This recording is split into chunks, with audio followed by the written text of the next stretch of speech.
Pronto, tá gravando. Um bom dia a todos e todas, gente. Hoje é a nossa aula do dia 9 de julho, né? A aula 12. A gente vai dar continuidade à discussão da aula passada. Basicamente, o texto de hoje, ele vai falar um pouco do historicismo alemão, que foi um movimento historiográfico que também surgiu na Alemanha, muito semelhante à escola metódica francesa, né? Então, a gente vai perceber... Esse texto de hoje, ele sistematiza muitas discussões do texto, das discussões que foram apresentadas no texto anterior. Por isso que eu troquei a ordem dos textos, né? Porque o texto da aula anterior, ele apresenta as características, né, dessa vertente historiográfica, né, da escola metódica, as contribuições dela, as características, os seus limites, né? E a discussão do texto de hoje levanta muitas questões que foram trabalhadas na aula passada e sistematiza algumas outras. Então, por isso que a discussão de hoje é interessante que viesse depois da anterior, né? Porque tem muitas informações no texto que a gente da aula de hoje que são pressupostas, que elas já seriam dadas de antemão, né? E que foram as discussões que a gente viu no texto anterior. Então, por isso que eu mudei a ordem dos textos, porque muitas questões que o texto de hoje aborda, ele já sistematiza como algo dado, né? Como se o leitor já soubesse. E que, por isso, era necessário que a gente tivesse a aula anterior ser a escola metódica francesa, né? Então, tanto a escola metódica francesa quanto o historicismo alemão são movimentos historiográficos que surgiram na França e na Alemanha no século XIX, que têm muitas semelhanças, né? Na verdade, foram movimentos que tiveram muitas trocas, muitos intercâmbios, muitos diálogos intelectuais, né? Por conta de terem características muito semelhantes. Então, a aula de hoje é basicamente dar continuidade à discussão que a gente viu na nossa aula de quinta-feira sobre a escola metódica francesa, né? Então, só para fazer sempre aquela retomada que eu faço nas nossas aulas, para iniciar nossas aulas, a discussão dessa disciplina foi muito apresentar uma discussão panorâmica sobre a transição do regime antigo de historicidade para o regime moderno de historicidade, né? Então, a nossa disciplina tem procurado fazer essa abordagem mais ampla para entender um pouco da mudança sobre a percepção do tempo que aconteceu no mundo ocidental, né? E principalmente pensando a Europa, né? Esse é o nosso recorte na disciplina. Então, a gente viu a discussão sobre o regime antigo de historicidade, né?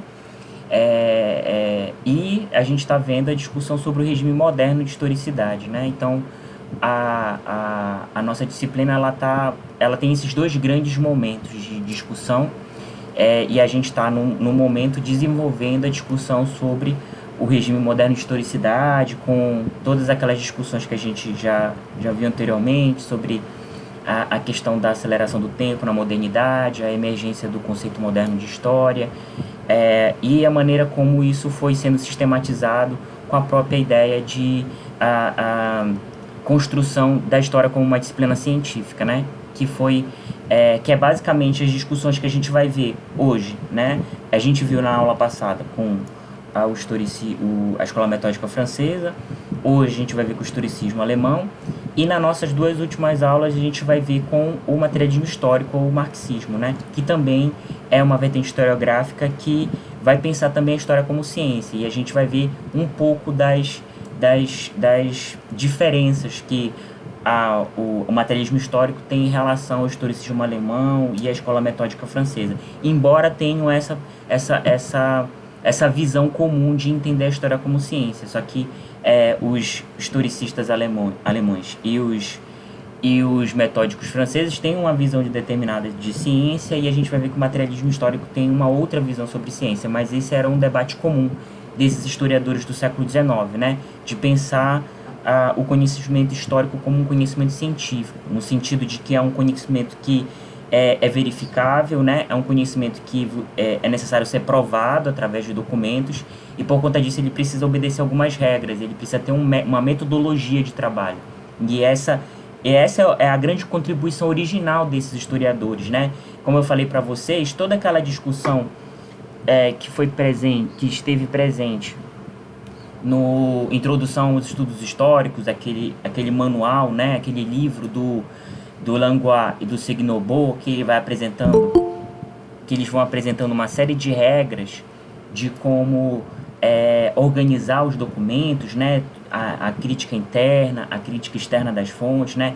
As operações sintéticas, as operações analíticas de como organizar, né, a documentação. Aquelas discussões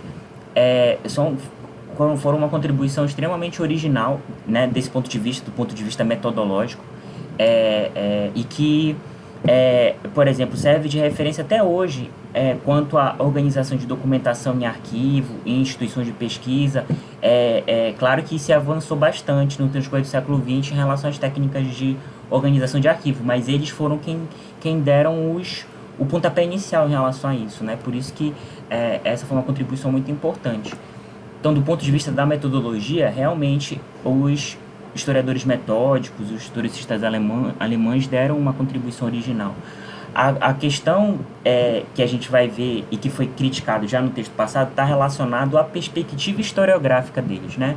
A sua perspectiva analítica, que a gente viu que se restringia muito em abordar exclusivamente os acontecimentos políticos, os acontecimentos militares e os acontecimentos diplomáticos, né? A partir da utilização apenas de documentos escritos, de testemunhos voluntários.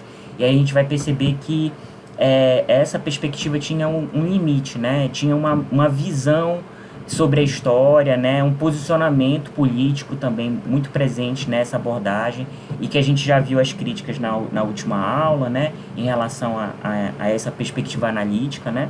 E que a gente vai ver nas nossas duas próximas aulas, nas nossas duas últimas aulas, na discussão sobre o materialismo histórico, né? De como as contribuições que o materialismo histórico vai dar para pensar a historiografia no século XIX vai estabelecer uma crítica em relação à perspectiva analítica da escola metódica, né? Então, essa vai ser a discussão que a gente vai fechar a nossa disciplina, né? De pensar essas três vertentes historiográficas que vão ser desenvolvidas no século XIX, né? A escola metódica, o historicismo alemão e o materialismo histórico ou o marxismo, né? Que é a contribuição à história que foi realizada a partir da obra do Karl Marx e do Friedrich Engels. Então, as nossas duas últimas aulas vai ser basicamente pensar essa contribuição, pensar essa visão de história, né, do marxismo, na segunda-feira, e na terça-feira a gente vai ser um texto do Joseph Fontana, né, o capítulo Marx e o materialismo histórico, na última aula vai ser um texto do Hobsbawm, do livro sobre história, cujo título é O que os historiadores devem a Karl Marx. Nesses dois textos a gente vai ver um pouco sobre a visão de história, né, do marxismo, a contribuição, e sobretudo como essa contribuição ela foi, vamos dizer assim, recebida, né, foi incorporada pelos estudos históricos. Nas nossas duas últimas aulas a gente vai refletir um pouco sobre isso, né? Sobre as características da historiografia marxista ou do materialismo histórico, que é o sinônimo, né? Tipo, materialismo histórico, concepção materialista da história. São os nomes dados à contribuição do Karl Marx e do Friedrich Engels para a historiografia do século XIX. A gente vai perceber um pouco também, e aí já adiantando só um pouquinho a discussão, de como se deu a relação entre a discussão, né, apresentada originalmente pelo Marx e do Engels, e como isso também foi depois, de alguma maneira, sistematizado pelos adeptos do marxismo, e como, de alguma forma, eles foram apresentando uma leitura um tanto que simplificada em relação à proposta original, e a gente vai perceber um pouco da distinção entre a discussão a contribuição do Marx, né, apresentada nos livros dele, e como isso foi depois recebido pelos marxistas, e a diferença entre a proposta dele original e como isso ficou sistematizado pelos marxistas ou pelo marxismo, né? E aí a gente vai perceber um pouco da diferença e que isso também vai ser discutido nos dois próximos textos, né? Do Yusuf Fontana e do Eric Hobsbawm, né? Então, é muito interessante para a gente entender um pouco que se tem muito uma visão de pensar o materialismo histórico como a vertente histórica que vai pensar apenas a influência da economia na mudança histórica, né? De associar o materialismo histórico ou o marxismo com o determinismo econômico. A gente vai entender um pouco melhor do porquê isso aconteceu, principalmente em relação principalmente aqueles que continuaram depois, né, os estudos de um ponto de vista marxista, mas que de alguma maneira não acompanharam a proposta original, né, do Marx. Então a gente vai entender um pouco melhor sobre essa discussão nas nossas duas próximas aulas. Então já vou dando uns spoilerzinhos, vamos dizer assim, sobre a discussão com a qual a gente vai fechar a disciplina. Então, na aula de hoje, basicamente continuar dando continuidade à discussão que a gente fez na nossa última aula, de pensar qual foi a contribuição do historicismo alemão para o pensamento historiográfico no século XIX, sobretudo a contribuição que eles tiveram para a emergência da história como uma disciplina científica, que é um dos grandes legados, mas das grandes discussões, tanto da escola metódica quanto do historicismo alemão. Então aqui eu trago a referência para vocês, né? O autor do texto é o Estevão Rezende Martins, o capítulo é o Historicismo, o Útil e o Desagradável, que está nesse livro organizado pelo Valdeir Lopes de Araújo, A Dinâmica do Historicismo, revisitando a historiografia moderna. Então a discussão de hoje é nesse capítulo, o Historicismo, o Útil e o Desagradável, do Estevão Rezende Martins. Então o objetivo do capítulo é refletir sobre a contribuição do historicismo alemão para a construção da história como disciplina científica no século XIX. Então, essa discussão que dá um pouco de continuidade com a discussão que a gente viu na nossa última aula, né? Que foi sobre a história metódica francesa. Aqui é a estrutura de argumentação, a estrutura do texto, né? Os tópicos com os quais o Estevão Martins ele vai dividir o texto para construir a sua argumentação, né, a partir daquele objetivo. Então, o primeiro tópico de discussão do texto é o historicismo, concepção e recepção. O segundo tópico, historicismo como teoria. Terceiro tópico, historicismo em síntese. E quarto tópico, historicismo ontem e hoje. Ele vai basicamente apresentar um pouco das características do historicismo alemão, como o historicismo alemão se sistematizou como uma teoria do conhecimento, né, que aí a gente vai ver isso na segunda parte do texto. A terceira parte ele vai fazer uma síntese das principais características, e aí vai dividir essas características em 3 características principais, né, a gente vai ver isso mais à frente. E na quarta parte do texto, que é quando ele conclui, né, a discussão, ele vai pensar um pouco das características que o historicismo teve ontem, né, no passado, e as características que o historicismo tem hoje, porque o historicismo ainda, de alguma maneira, é uma vertente historiográfica que se manteve, vamos dizer assim, no tempo, mas com características diferentes da sua proposta original. É por isso que ele vai chamar o historicismo do século XIX de historicismo clássico, e o historicismo mais contemporâneo, que foi desenvolvido no transcorrer do século XX, que é o que ele vai chamar de neo-historicismo, é o historicismo contemporâneo. E a gente vai ver que tem uma diferença entre as propostas, né? Por isso que ele diz no título, historicismo útil e desagradável. Embora eu ache muito estranha essa ideia de utilidade ou de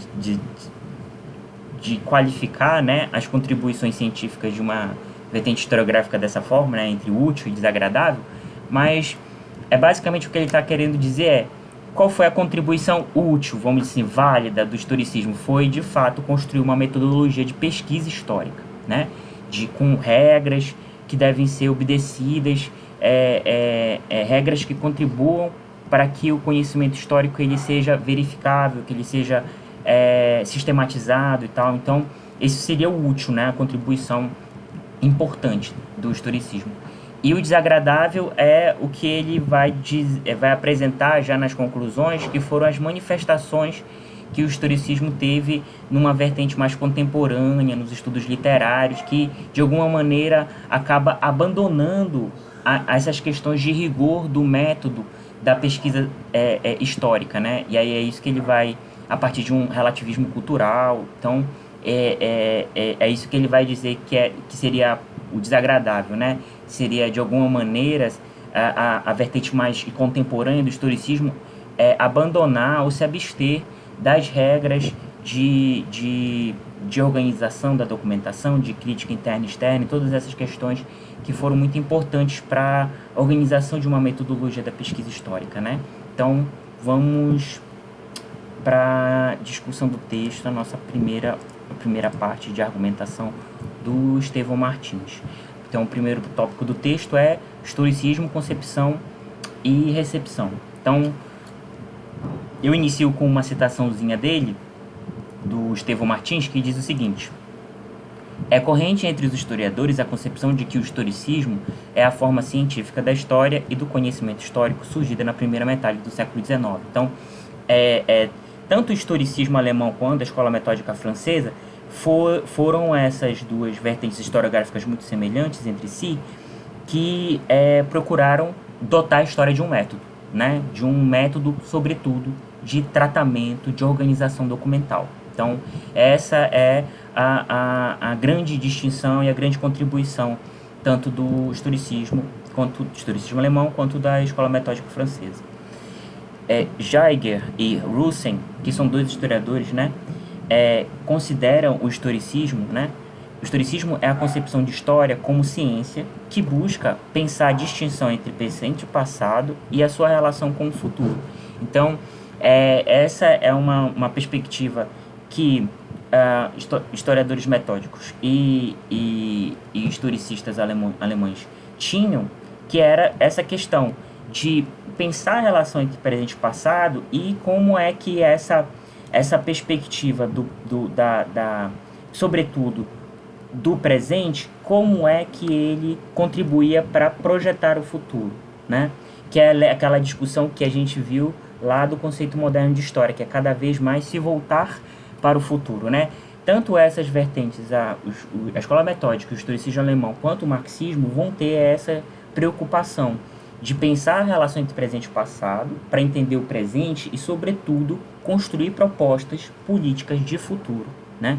A gente vai perceber que as propostas são diferentes, né, entre a escola metódica, o historicismo e o marxismo. Então, os historicistas, eles tinham uma proposta, sobretudo de futuro, era de construir o Estado Nacional, né, de construir o Estado Nacional na Alemanha e na França. Então, essa era a perspectiva, a projeção de futuro deles, né? Como a gente viu na nossa última aula, as discussões lá do Lavice em relação àquela coleção História da França, e também depois do Signobo, que deu continuidade ao projeto do Lavice com a História da França Contemporânea. Esses dois livros, eles são dois livros muito importantes para perceber a concepção de história, a perspectiva analítica da escola metódica francesa, né? No que diz respeito a uma abordagem de história política que estava muito preocupada em apresentar elementos para o tempo presente em que eles estavam vivendo, né? Tipo, para projetar esse futuro de construção do Estado Nacional francês. E essa é uma característica que também vai acontecer na Alemanha, de pensar elementos para a construção do Estado Nacional Alemão. Essa é a projeção de futuro que eles vão procurar contribuir com os estudos deles, focados principalmente numa abordagem política, né? Então essa é uma compreensão comum, tanto à escola metódica francesa, ao historicismo alemão e ao marxismo, né? E aí a gente vai ver quais foram as projeções de futuro que o marxismo propôs com seus estudos nas nossas próximas aulas, né? Categorias fundamentais do historicismo foram a individualidade, a experiência específica da vida, e o progresso, a semelhança e a diferença entre formas sociais. Então, a gente vai perceber que os estudos do historicismo, tanto da escola metódica quanto do historicismo alemão, eles vão cada vez mais focar em perceber a experiências históricas específicas, individuais. E aí, nesse caso, é a história da França, né?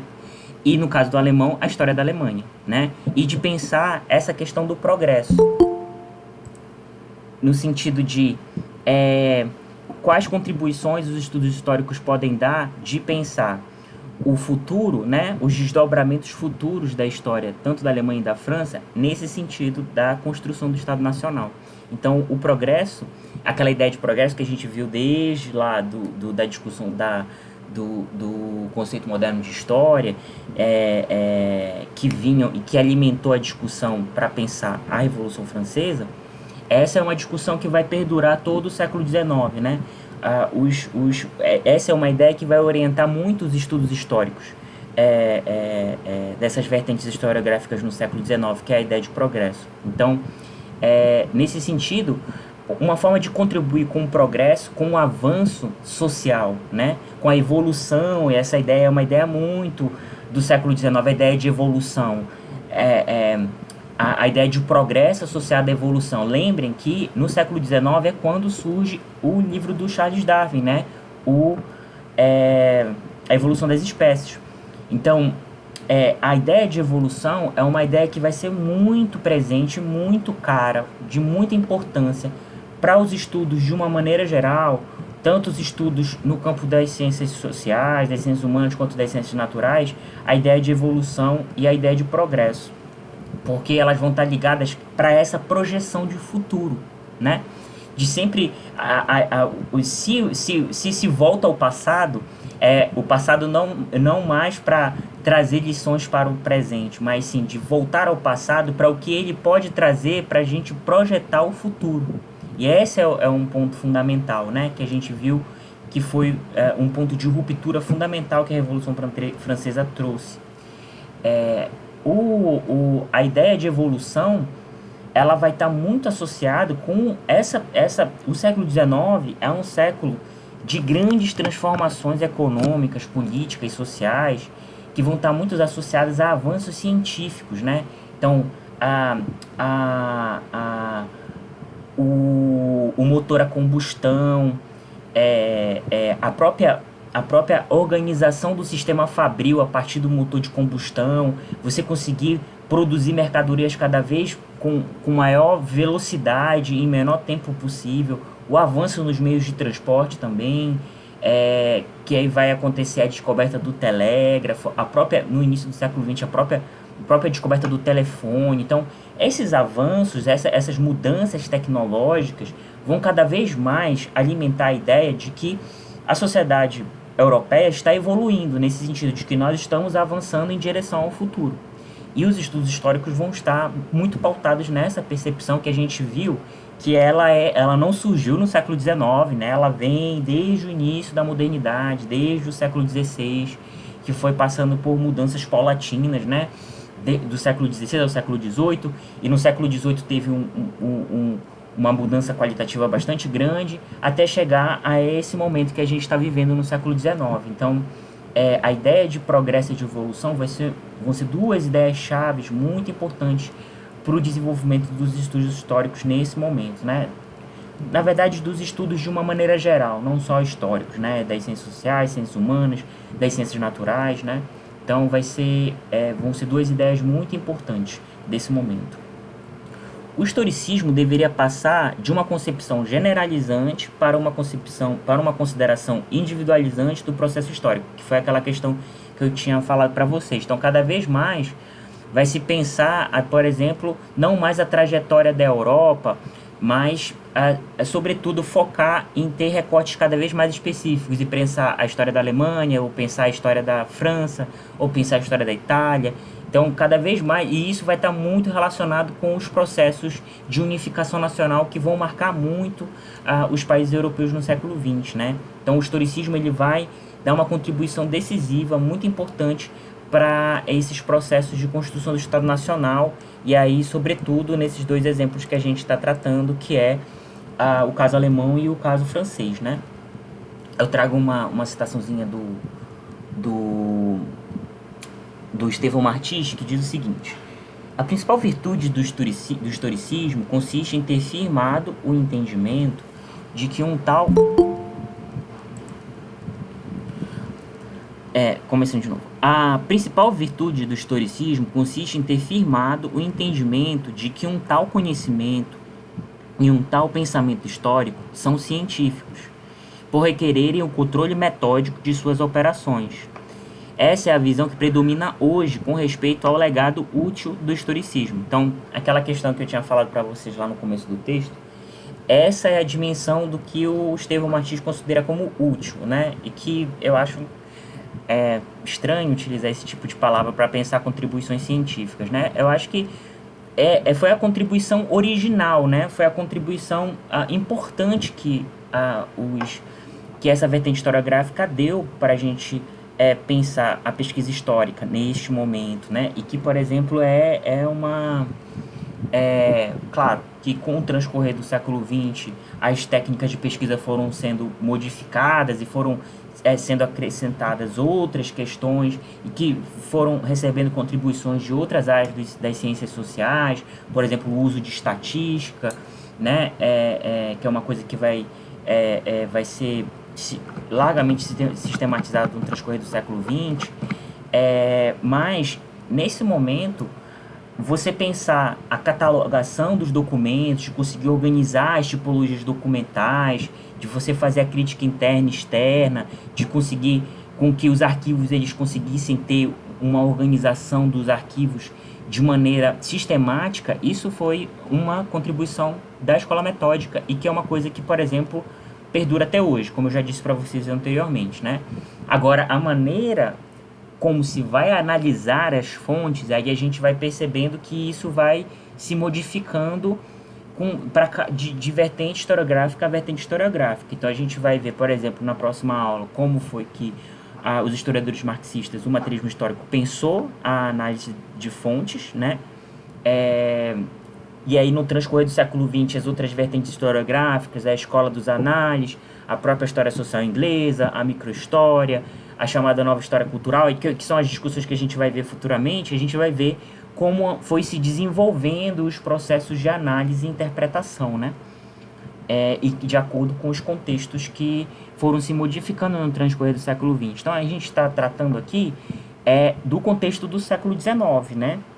E das questões que estavam pautando os estudos desses historiadores nesse momento. Então, por isso que vai se dar uma especial atenção, vai se dar uma ênfase maior à história política, porque esses historiadores, eles estão, por mais que eles não digam, como a gente viu anteriormente, e aí está o limite analítico deles, por mais que eles se pautem numa ideia de objetividade e neutralidade que não existe, eles estavam preocupados em desenvolver uma história política, militar, diplomática, porque eles estavam preocupados com a unificação do Estado. Então, esse tipo de interpretação e de análise atendia aos interesses dos governos que estavam no poder naquele momento. E esse era o posicionamento político deles, né? Fornecer elementos para legitimar esses governos, né? E aí a gente vai vendo que se houve um avanço em relação à organização da metodologia de pesquisa, e de fato houve, mas ao limite em relação à perspectiva analítica deles, que é essa abordagem política, diplomática, militar, né? Considera-se equivocada a associação entre historicismo e positivismo kantiano, que foi o Estevão Martins levanta essa discussão no texto e que faz ressonância, né? Ele concorda com a discussão do texto anterior do Guy Bourdet e do Hervé Martin, né? Tanto a escola metódica francesa e o historicismo alemão, eles foram vertentes historiográficas que não eram positivistas, né? E embora tenha alguns historiadores que associem os dois, eles consideram que não, eles são formas de pensar a história diferentes. E a gente viu um pouco dessa discussão na aula passada, no sentido de que, embora tanto historiadores metódicos quanto historicistas alemães eles tivessem essa pretensão de neutralidade e de objetividade, que também era uma pretensão dos historiadores positivistas, né, de produzir uma história científica neutra e objetiva, a maneira como eles procediam era totalmente diferente, né? Então, enquanto que os historiadores positivistas queriam analisar todas as atividades humanas, né, de uma maneira geral, fazer estudos sociais, econômicos, demográficos, né, os historiadores metódicos e historicistas alemães não, eles queriam fazer um estudo focado na história política, econômica e militar, né? Então você tem aí uma diferença, havia semelhanças e diferenças entre historicistas alemães e historiadores metódicos, né? Então o Estevão Martins também levanta esse ponto, né? Havia aí um equívoco associar o historicismo alemão e a escola metódica com a história positivista ou o pensamento kantiano. Então esse é um ponto que ele levanta no texto. Os estudos de Ranke era a referência do historicismo clássico, que é uma coisa que a gente viu na nossa aula passada, né? Então a gente viu que os estudos do Ranke do Leopold von Ranke, vão ser uma das principais referências do que se compreendia enquanto modelo de estudo histórico nesse momento na Alemanha. E como a gente viu, a história metódica francesa incorporou boa parte das regras, vamos dizer assim, né, dos postulados do Ranke para pensar a história. E como a gente viu, por isso que percebem, há uma relação bastante grande entre um texto e outro, né? Acho que talvez uma das grandes regras que o Ranke apresentava era a ideia de que havia uma independência entre o sujeito do conhecimento e o objeto do conhecimento, né? Então, a ideia de que o historiador consegue ter uma postura neutra e objetiva de se distanciar em relação aos fatos históricos, no sentido de não julgar, né, os fatos históricos, de não ter um posicionamento em relação aos fatos históricos. E isso é uma posição bastante limitada, porque diferente, como eu tinha falado para vocês na aula passada, diferente das ciências naturais, em que o sujeito do conhecimento, de fato, há uma distância em relação à natureza, né? Não há uma identidade, né, do sujeito que conhece com, por exemplo, com processos biológicos, com processos físicos, né? Tipo, o sujeito está estudando mecânica quântica, ele não é um processo da natureza, não tem uma identificação com aquilo. Agora, por exemplo, o sujeito está estudando reforma protestante, um historiador está estudando reforma protestante e ele, por exemplo, é protestante. Será que ele vai conseguir ter esse distanciamento, essa objetividade? Não, ele vai ter uma compreensão. Ele tem uma subjetividade em relação àquilo, né? Ele tem uma posição e ele vai evidenciar aquela posição, por mais que ele não queira, nos estudos dele, aquela posição vai aparecer, entende? Nem que seja na forma de abordagem, no tipo de documento que ele vai utilizar, ele vai apresentar uma posição. E é esse que é o ponto que os historiadores metódicos e historicistas alemães tentavam dotar a história nesse momento dessa cientificidade que era uma cientificidade das ciências naturais. E como a gente está vendo, não cabe às ciências humanas, não cabe à história. Porque existe um elemento de identidade entre o sujeito do conhecimento e o objeto do conhecimento. Porque nós somos sujeitos históricos e vivemos na sociedade, e nós vamos estudar sujeitos históricos do passado que vivem também na sociedade, entende? Então, claramente, nós temos determinadas noções e perspectivas sobre o passado que, de alguma maneira, nos motivam, nos orientam a como manejar, a como analisar o passado. Então, o que é importante, e aí isso vai ser uma discussão que vai se desenvolver no transcorrer do século XX, é que o historiador tenha clareza em relação a isso, né?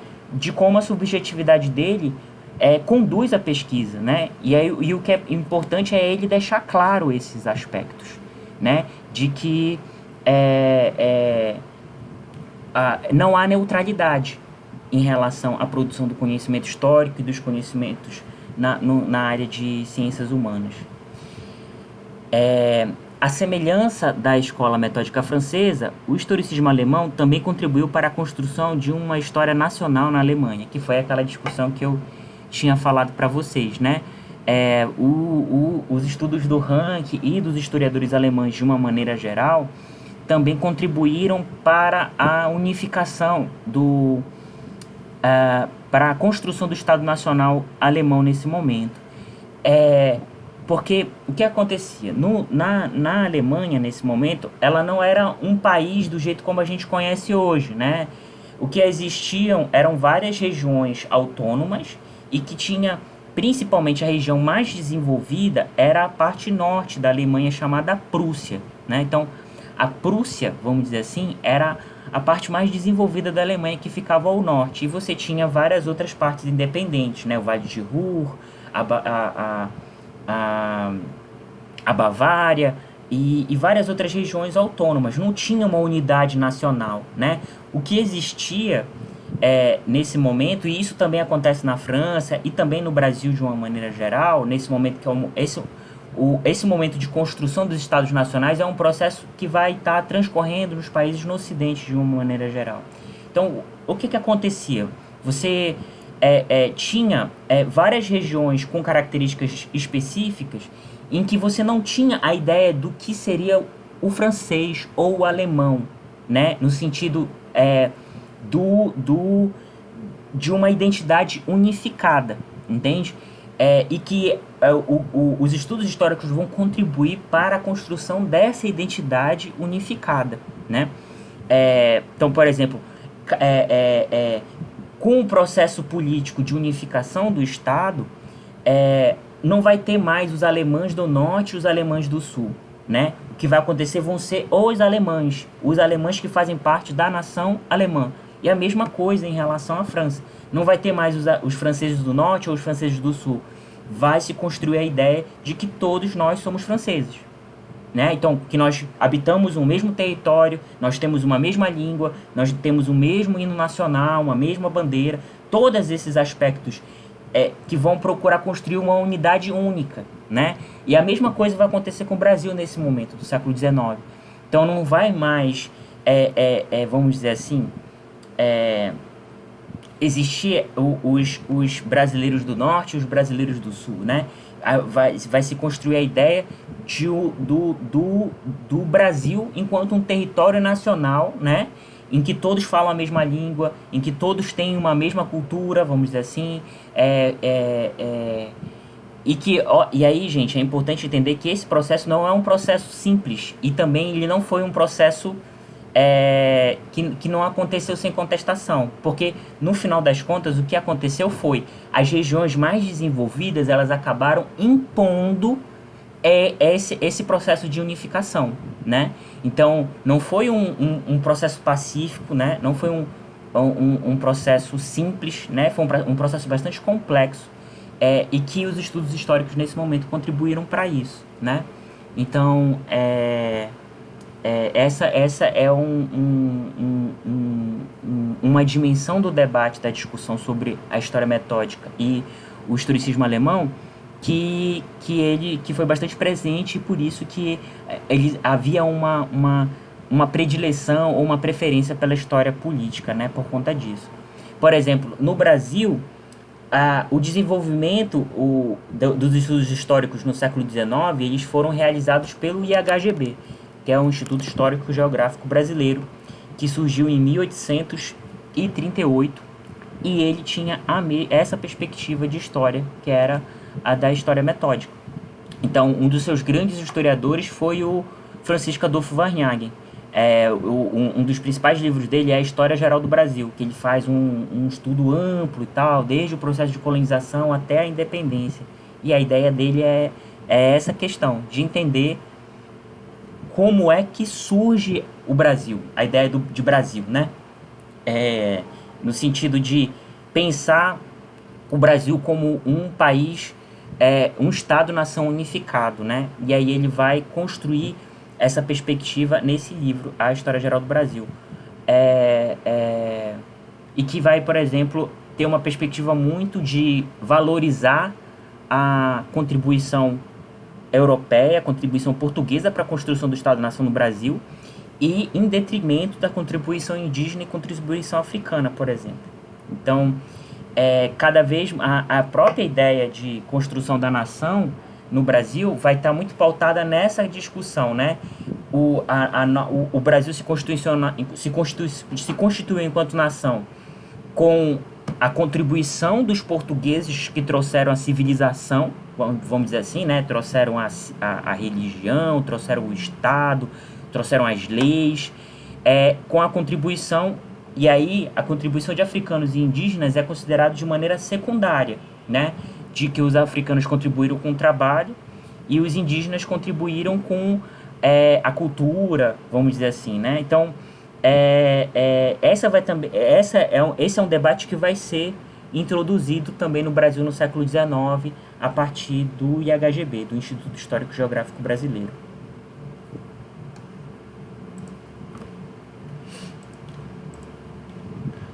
Martins elenca alguns princípios do historicismo útil à pesquisa histórica, né? Que é a contribuição que o historicismo e a escola metódica francesa deram à pesquisa histórica, né? Então, ele apresenta alguns pontos lá, e eu trouxe alguns aqui para a gente pensar, né? A autonomia do pensamento histórico e sua referência à mutabilidade de tudo o que é. Então, o pensamento histórico, ele é um pensamento que vai sempre se modificar no sentido de pensar o presente e como o presente pode projetar ideias para o futuro, né? Que essa é uma ideia bastante comum ao século XIX, né? De ter essa expectativa em relação ao futuro, e que é uma discussão que vem desde a Revolução Francesa, né? Isso é uma ideia que vai ser comum nos historiadores do século XIX. A localização definitiva das casualidades na história, na própria história. Então, pensar os processos históricos como processos de causa e efeito, aqui vai ser cada vez mais pensando a dimensão de que as causas e efeitos dos processos históricos, eles estão na própria história. Eles não são processos externos, por exemplo. Eles não são processos que têm influência divina, ou têm influência do espírito, ou influência do pensamento, no sentido de pensar a perspectiva de pensar causas externas ao processo histórico, né? O processo histórico, as causas de motivação dele estão na própria história humana, na própria ação dos homens, né? Então, essa também vai ser uma outra questão que vai ser aprofundada pelo historicismo alemão e pela escola metódica francesa. A metodologia de pesquisa rigorosa e a crítica das fontes, que foi aquela questão que a gente viu na nossa aula passada, a organização dos documentos, né, em fichas, as informações dos documentos organizados em fichas, de você ter um tratamento com operações sintéticas e operações analíticas que façam com que você tenha acesso às informações de maneira sistematizada dos documentos. Essa também é uma grande contribuição. A sistematização teórica do conhecimento obtido e elaborado, e também essa é uma outra dimensão da pesquisa histórica nesse momento, de ter um conhecimento cada vez mais sistematizado, né? Cada vez mais organizado. Por exemplo, as coleções que a gente viu do Lavice é uma forma dessas sistematizações. Era um volume, né? Um projeto editorial em que o título era História da França, e você tinha vários volumes tratando sobre vários períodos da história da França, né? Desde a Idade Média até a Revolução Francesa, e que tinham como periodização os períodos políticos, né? Então, isso é uma forma de sistematização do conhecimento, né? De cada vez mais apresentar projetos editoriais ou publicações que apresentassem um conhecimento sistematizado sobre o conhecimento histórico, e nesse caso, como a gente viu na aula passada, foi sobre a história da França, né? De um ponto de vista político. A compreensão de que a história, enquanto tempo produzido pelo agente racional humano, opera pelo sujeito cognoscente por excelência, que é no caso o historiador.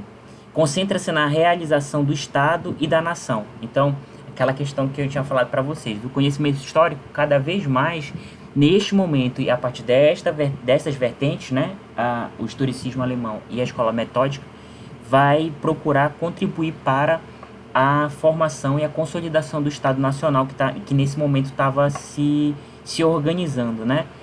Tanto na França quanto na Alemanha. E aí a gente passa para o segundo ponto de discussão do texto, que é o historicismo como teoria. Então a gente vai perceber nessa segunda parte que ele vai sistematizar um pouco da discussão do historicismo, né? Do ponto de vista, vamos dizer assim, de pensar o historicismo como uma teoria do conhecimento, né? Martins apresenta os princípios metodológicos do historicismo alemão em considerar a história como uma teoria do conhecimento. A afirmação da história como uma disciplina científica ocorreu em oposição à filosofia da história a partir das regras metódicas da pesquisa histórica. Então, tanto a escola metódica quanto o historicismo alemão, eles, a partir dessas regras metódicas, eles vão procurar se afastar da filosofia da história, como a gente viu lá, que foi desenvolvida pelos iluministas, lembram? Que a gente até leu um trecho de uma análise do Diderot numa das nossas aulas. Porque o que acontecia? A filosofia da história ela foi muito importante para fazer aquelas projeções de futuro, né? Principalmente em relação à Revolução Francesa. Mas o conhecimento histórico que a filosofia da história apresentava era um conhecimento que não estava pautado na pesquisa documental. Era muito relacionado às expectativas de futuro que eles que eles tinham naquele momento, né? Da maneira como eles viam os problemas no presente e como, a partir desses problemas, eles projetavam um projeto político para o futuro, como a gente viu que ficou concretizado na Revolução Francesa, de igualdade, fraternidade, solidariedade. O que os historiadores metódicos vão fazer é procurar se distanciar dessa perspectiva mais especulativa, vamos dizer assim, né? Mais política, de reflexão e de projeção para o futuro, ao focar nas regras que deveriam orientar a pesquisa histórica, né? Então, é nesse sentido que os historiadores metódicos procuram se afastar, se distanciar da filosofia da história, por conta dessa perspectiva de produzir um conhecimento pautado na análise de documentos, né? Lembrando que a filosofia da história ela estava muito pautada em conjecturas, em análises dos sujeitos que estavam vivendo aquele momento, muito pautada nas expectativas de futuro que se tinha em relação ao futuro, mas isso não era necessariamente a partir de uma análise documental mais sistematizada, que é exatamente o que a escola metódica vai fazer. Eu trago uma referência uma citação do Estevão Martins, que diz o seguinte: ela, no caso, né, a história como disciplina científica, se instaura no decurso da formação dos especialistas em história, servindo, pois, desde o início, a profissionalização do historiador e a obtenção da competência científica especializada. Então, essa dimensão de estabelecer regras metódicas para o desenvolvimento da metodologia da pesquisa em história vai contribuir decisivamente para a profissionalização do historiador, né?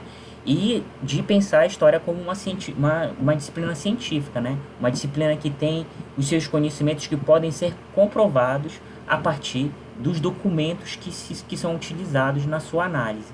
Então, a história metódica e o historicismo alemão vai contribuir decisivamente para isso, né? Para a emergência da história como disciplina científica e para a profissionalização do historiador, e isso tudo cada vez mais no ambiente universitário, como a gente vai ver. Este estatuto profissional contribuiu decisivamente em transformar a história em disciplina científica na Alemanha do século XIX, como a gente já viu, isso foi um aspecto fundamental, né? A história se torna uma disciplina científica e o trabalho do historiador se apresenta como um trabalho profissional. Deste modo, é possível, segundo Martins, acompanhar o desenvolvimento do pensamento teórico do historicismo organizado em 3 fases: a preparação, a integração e a consagração, e a fundamentação filosófica. Então, ele vai sistematizar esse processo de organização do historicismo nessas 3 fases, né? O Estevão Martins. Então, qual seria a primeira fase? Seria a fase de preparação, né? Que corresponde à primeira metade do século XIX e caracteriza-se pelo afastamento da tradição enciclopedista do iluminismo e a construção de uma ciência histórica. Então, essa seria a primeira parte, né, desse processo de sistematização do pensamento teórico do historicismo, foi esse processo de preparação, que foi cada vez mais se afastar das generalizações, das perspectivas da filosofia metódica, da filosofia histórica, filosofia da história, do enciclopedismo, do iluminismo, né? E cada vez mais pensar um conhecimento que não fosse mais pautado na generalização, como fazia os enciclopedistas, né? Mas cada vez mais pautado em recortes mais específicos, mais individualizados. E que isso vai conferir a possibilidade de sistematizar uma documentação, de fazer uma análise mais pormenorizada. E que, por isso, eles vão se focar cada vez mais na produção da história nacional, né? Da história do Estado-nação, que vai ser esse recorte cada vez mais específico, né? Então, essa seria a característica da fase de preparação, que seria a distinção, né? Se afastar da tradição enciclopedista do iluminismo e construir cada vez mais os elementos para uma ciência da história, né? Então, esse seria o primeiro ponto de preparação. Segundo ponto, de integração e consagração, que é a institucionalização da ciência histórica como disciplina acadêmica na segunda metade do século XIX. Então, se na primeira metade do século XIX ocorreu esse afastamento em relação à filosofia da história do iluminismo, na segunda metade do século XIX vai ocorrer o que ele chama de integração e consolidação e consagração, que vai ser a institucionalização da ciência histórica como disciplina acadêmica na segunda metade do século XIX. Então, a história vai se estabelecer como uma disciplina acadêmica na universidade. E lembrem, foi a discussão que a gente viu na escola metódica. Esse processo foi um processo que aconteceu na Alemanha, né, com o historicismo alemão, que também aconteceu na França, né, com a escola metódica francesa. Lembrem, o Gustave Monod, ele era professor na Escola Normal Superior, que era uma disciplina, que era uma instituição universitária. O Langlois e o Seignobo, eles eram professores na Sorbonne. O Ernest Lavice também era professor na Sorbonne. Então, as discussões que eles apresentavam de pensar a história como uma disciplina científica foram cada vez mais sendo introduzidas no ambiente universitário e, de fato, acabaram consagrando a história como uma disciplina científica no interior da universidade. Então, aqui, essa é a segunda parte que o Estevão Martins considera do historicismo pensado ou construído como um pensamento teórico, né? Então, esse segundo momento que foi a introdução da história como uma disciplina científica e acadêmica na universidade. Então, esse é o segundo ponto, integração e consagração. E aí a gente vem para o terceiro ponto, que é a fundamentação,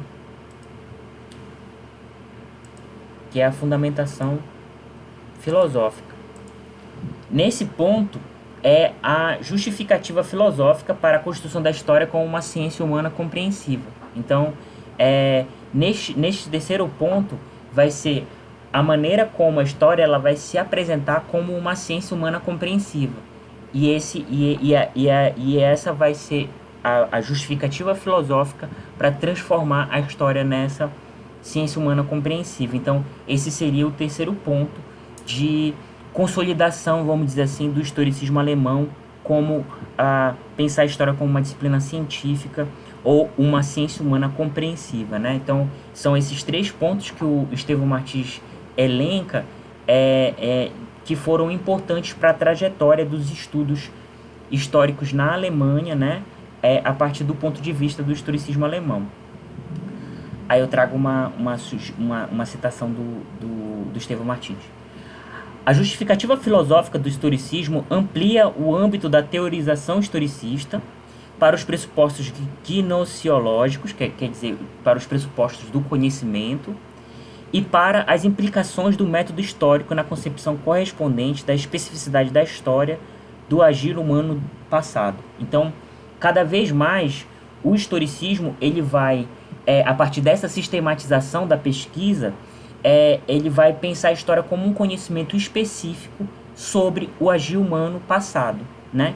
E aí é fundamental pensar que o passado, neste momento do século XIX, ele é sempre pensado a partir das questões do presente e projetando para a construção do futuro, né? E como a gente viu aqui na discussão até o momento, né? os historicistas eles estavam preocupados, sobretudo politicamente, com a construção do Estado Nacional. Então, essa é a contribuição deles de projeção para o futuro nesse momento, né?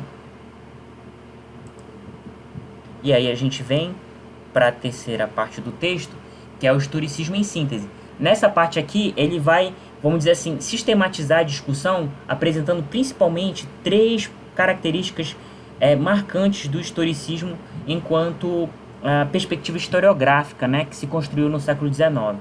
Então, para resumir a discussão, Martins apresenta 3 princípios fundamentais do historicismo alemão. Então, a primeira diretriz ou o primeiro princípio que ele apresenta, que caracteriza, né, o historicismo alemão, foram as diretrizes do juízo histórico sobre o passado humano. Então, essa ideia de que o conhecimento sobre o passado, ele tem que ser um conhecimento que tem que ser pautado numa metodologia de pesquisa, né?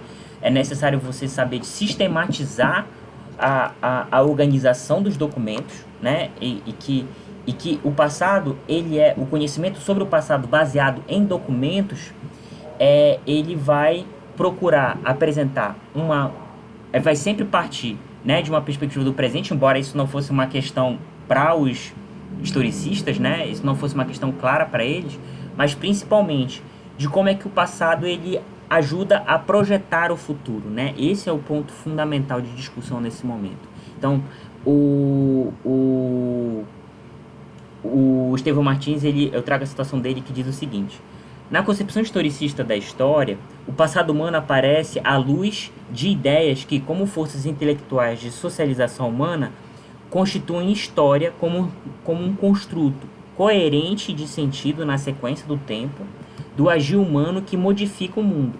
Então, esse agir humano que modifica o mundo, ele é cada vez mais pautado e apontado para o futuro.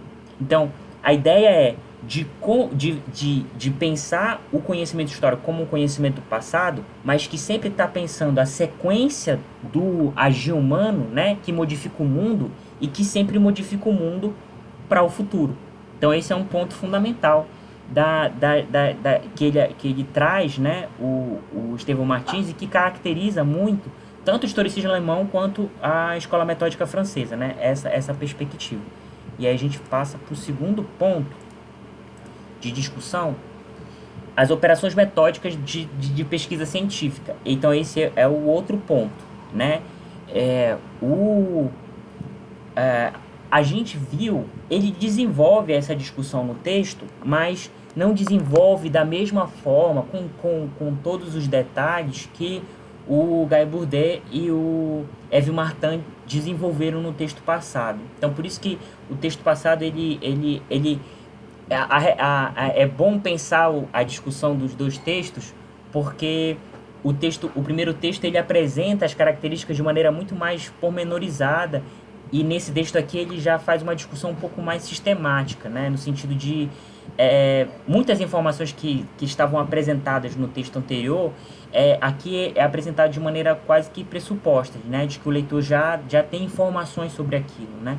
Então, por exemplo, as características da pesquisa histórica no sentido das regras de organização da documentação, da crítica das fontes, né, da crítica interna e externa, as operações analíticas, operações sintéticas, todos aqueles pontos que foram apresentados no texto anterior, ele está apresentando aqui como a segunda característica fundamental do historicismo alemão, que são as operações metódicas de pesquisa científica.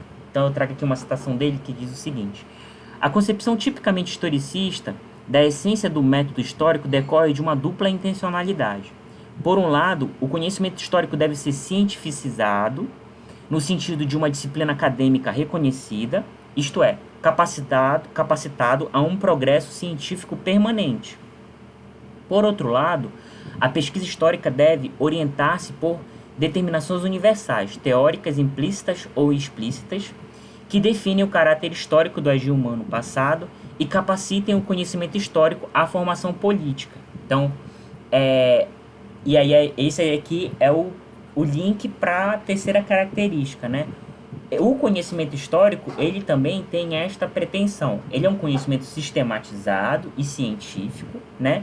que apresenta apontamentos que vão necessariamente contribuir para a formação política dos cidadãos, né? E aí, esse vai ser o terceiro ponto da discussão que ele vai apresentar, que é a dimensão pedagógica do historicismo. A intenção da formação política por meio do conhecimento histórico. Lembrem que no texto anterior, a gente viu do Guy Bourdet e do Yves Martin, de como a concepção de história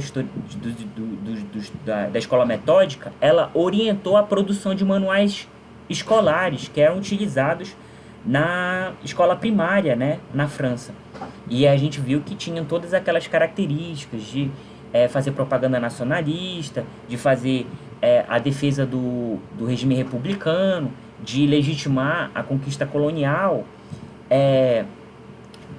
E isso são elementos que formam politicamente, né? Formam a visão de mundo dos sujeitos que estão em formação no processo de escolarização, né? Então, tanto a escola metódica francesa quanto o historicismo alemão, eles têm essa perspectiva, embora eles dissessem que produziam um conhecimento neutro e objetivo, mas o conhecimento histórico, ele tem esse desdobramento, essa perspectiva de formação política, de contribuir para a formação da visão de mundo dos sujeitos, né? Então, o terceiro ponto que traz aqui é a intenção da formação política por meio do conhecimento histórico. E aí eu trago uma citação do Estevão Martins que diz o seguinte: a pretensão pedagógica do historicismo se caracteriza por reivindicar para a disciplina ciência histórica e para os conhecimentos produzidos por ela uma função essencial, se não exclusiva, na orientação do agir contemporâneo respectivo. Então, necessariamente, o conhecimento histórico ele é um conhecimento que apresenta elementos para a orientação dos sujeitos no presente, né? E projetar expectativas em relação ao futuro, né? Então, ela tem essa dimensão pedagógica também de contribuir para a formação política dos sujeitos, né? Embora, como eu disse para vocês anteriormente, foi uma das discussões que a gente viu no texto anterior, isso não fosse um aspecto declarado, né, dos historiadores metódicos franceses, né, que ainda se pautavam muito na pretensão de construir um conhecimento neutro e objetivo. Que a gente viu que isso tem um limite, né, que não procede. E aí a gente chega à conclusão do texto, à conclusão da discussão do Estevão Martins, em que é o quarto ponto do texto, o historicismo ontem e hoje. Então ele vai fazer um pouco do balanço, né, de pensar o historicismo do passado e as vertentes da historiografia contemporânea que reivindicam, vamos dizer assim, o legado historicista, e aí a gente vai perceber um pouco da especificidade que isso tem, né? O historicismo alemão surgiu no século XIX sob o impacto da Revolução Francesa e do processo de consolidação do capitalismo, né? Então, esses são dois processos muito importantes que vão, de alguma maneira, contribuir muito para a produção do conhecimento nesse momento, no século XIX, tanto para o historicismo alemão quanto para a escola metódica francesa e, sobretudo, do ponto de vista do Estado, né? Da formação do Estado-nação. Sua contribuição fundamental foi construir os aspectos metodológicos da pesquisa histórica e a sua transformação em disciplina científica e acadêmica. Então, como a gente viu, né, essa é uma tônica que foi apresentada no texto anterior e que foi desenvolvida nesse texto de hoje, que a gente está discutindo hoje. A contribuição fundamental do historicismo foi construir os aspectos metodológicos da pesquisa histórica e a sua transformação em disciplina acadêmica e científica no âmbito universitário, no âmbito do ensino superior, tanto na França quanto na Alemanha. Atualmente, o neo-historicismo constitui-se em abordagem da teoria literária que recusa os postulados da pesquisa metódica apresentados pelo historicismo clássico.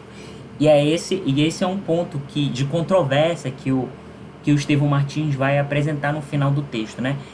Para pensar o historicismo hoje, essa vertente chamada neo-historicismo, que foi desenvolvida que é desenvolvida nos Estados Unidos, principalmente a partir da década de 70, vai procurar, vamos dizer assim, utilizar o nome do historicismo, né, e apresentar esse novo historicismo. E a controvérsia é de que eles pautam principalmente uma análise da teoria literária, né? E que não tem uma preocupação com a pesquisa no sentido sistemática, né? Como era do historicismo clássico, do historicismo que a gente está falando quando fala historicismo clássico, a gente está falando do historicismo, desculpa, do historicismo dos trabalhos do Leopold von Ranke, por exemplo, né? Então, isso é um aspecto que ele considera controverso, né?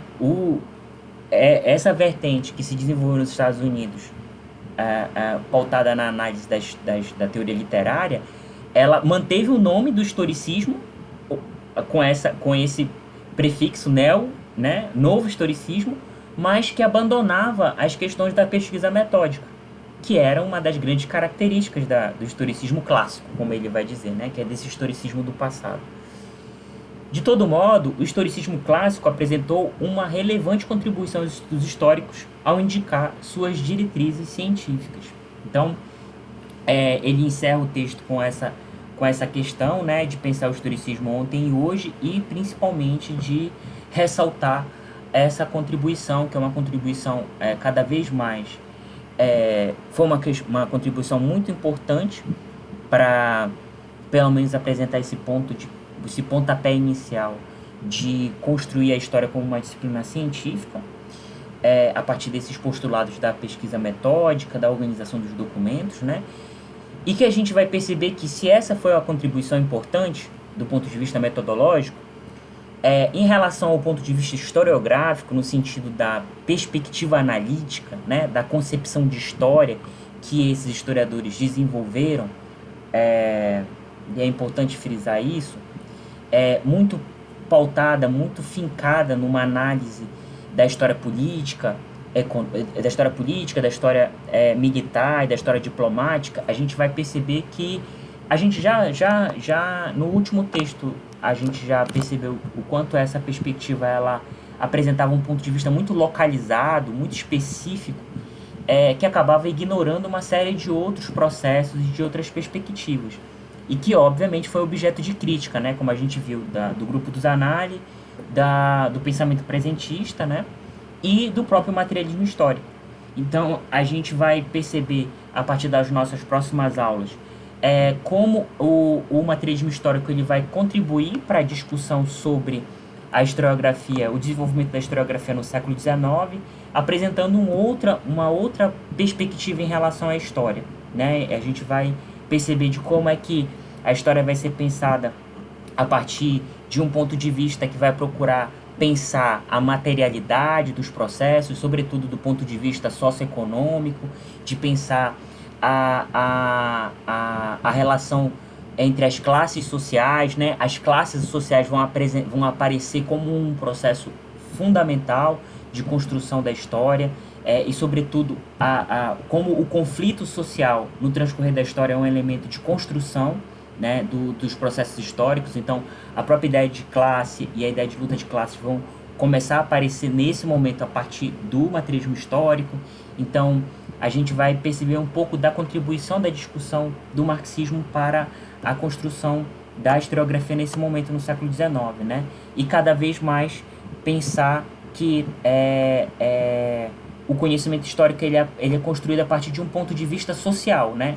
Por exemplo, se os historiadores metódicos eles estavam preocupados com a construção do Estado Nacional, o marxismo, por exemplo, vai estar preocupado em pensar o papel das classes populares, pensar o papel dos trabalhadores nos processos históricos. Então, vai apresentar um ponto de vista que não vai ser mais do ponto de vista político, das elites políticas, né? Mas vai ser o ponto de vista da participação social e participação econômica dos trabalhadores no processo histórico. Então, por exemplo, vai se apresentar uma outra perspectiva de análise, né? E que é o que a gente vai ver nas nossas próximas duas aulas, né? Qual é a contribuição que o materialismo histórico ou o marxismo, né, vai dar para pensar a historiografia do século XIX. Então, gente, basicamente era essa discussão que eu queria fazer com vocês. A discussão do texto de hoje complementa muito a discussão do texto anterior, né? Por isso que eu mudei a ordem dos textos, porque eu acho que é nessa ordem, né? fazendo a discussão do texto anterior e depois a discussão desse texto, a discussão ela se complementava de maneira mais adequada, né? Então, então, basicamente era essa discussão que eu queria fazer com vocês hoje. Já soltei alguns spoilers da discussão que a gente vai fazer nas nossas próximas aulas, na segunda e na terça. Eu agradeço muito a atenção de vocês, a presença de vocês na aula de hoje. E aí eu termino a nossa primeira aula, a nossa primeira parte da aula, encerro, e aí começo a segunda parte, que é da participação de vocês, né, das contribuições, das dúvidas.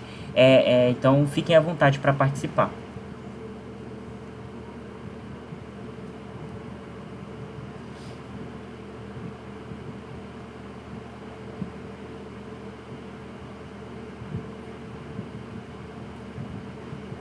Não ficou nenhuma dúvida, gente? Nenhuma questão? Não, professor. Tudo certo, Matheus? É porque eu não ouvi o que você falou. Tudo certo, professor. Tá. Beleza, ótimo. É porque deu um pouquinho de interferência, ficou meio chiado. Então, gente, olha, sem mais delongas, muito obrigado pela presença de vocês. Era basicamente essa discussão que eu queria fazer com vocês. Como vocês puderam perceber, a discussão da aula de hoje, ela complementa muito a discussão da aula passada. Eu já fiz alguns apontamentos para vocês em relação à nossa próxima aula, das contribuições que vai ser basicamente isso, né? Quais foram as contribuições do materialismo histórico, do marxismo, dos estudos do Marx e do Engels para a construção da historiografia no século XIX. E eu já digo para vocês, os estudos do Marx e do Engels, eles são muito importantes porque eles vão apresentar as bases para a construção da história social que vai se desenvolver no transcorrer do século XX, né? Então, se vocês, por exemplo, estão tendo a disciplina de História Social hoje, nesse semestre, o Marx ele vai trazer contribuições relevantes e valiosas para a construção da história social que vai ser desenvolvida no transcorrer do século XX. De pensar, por exemplo, o papel das classes, de pensar o papel do conflito social na construção da história, no desenvolvimento da história. E, principalmente, o Marx ele tem uma perspectiva de projeção do futuro que está pautada num aspecto emancipatório, né? Então, da mesma maneira que a burguesia fez a sua revolução com a Revolução Francesa, o Marx ele considera de que com o transcorrer do século XIX, com o processo de industrialização, uma nova classe estava surgindo como uma classe fundamental para o desenvolvimento do capitalismo, que era o proletariado. E o proletariado, segundo ele, estava criando condições para também ter o seu processo revolucionário. Então, olha, a projeção de futuro dele é essa, de pensar a revolução, mas a revolução dos trabalhadores, né? Aí a Revolução Francesa foi uma revolução fundamental no ponto de vista do Marx, né? Porque apresentava o seguinte, de que a revolução ela é construída por uma classe dinâmica, uma classe fundamental no desenvolvimento histórico, como foi a burguesia até o século XVIII. E ele vai procurar compreender no transcorrer do século XIX que uma nova classe estava surgindo a partir do desenvolvimento do capitalismo, que era a classe dos proletários, a classe dos trabalhadores. Então ele vai cada vez mais compreendendo de que havia condições para a emergência de uma nova revolução, só que agora é uma revolução dos trabalhadores. Então, a projeção de futuro dele é esse ponto de vista, da emancipação dos trabalhadores. Então, percebam como é o marxismo, o materialismo histórico, ele vai apresentar uma outra perspectiva de análise, que não vai estar mais pautada em pensar uma história política, nem em pensar a construção do Estado-nação. O que ele vai estar preocupado é de pensar os aspectos socioeconômicos, né, de construção da história, o papel das classes, o papel da ideologia e como a história ela é construída a partir da materialidade de construção dos homens vivendo em sociedade, né? Então a gente vai entender um pouco desses aspectos, né? A gente vai desenvolver um pouco dessas discussões na nossa próxima aula. E como os aspectos que eles vão trazer, tanto Marx quanto Engels, vão ser importantes para a construção do que a gente entende como história social hoje, há também alguns elementos para a construção da história econômica e principalmente uma metodologia de análise, de pesquisa, que vai ser bastante valiosa para a construção de uma perspectiva crítica da sociedade, né? Então, basicamente esses aspectos que a gente vai desenvolver nas nossas próximas aulas. Então, gente, muito obrigado pela presença de vocês, que vocês tenham um excelente sábado, tá bom? Então eu me despeço aqui de vocês. Muito obrigado pela presença de vocês e tchau, tchau. Sabadou. Tchau. Tchau, professor. Tchau, professor. Tchau, professor. Bom almoço. Bom almoço, gente. Tchau, Tchau, tchau. Tchau, professor. Bom final de semana. Bom final de semana, gente. Tchau.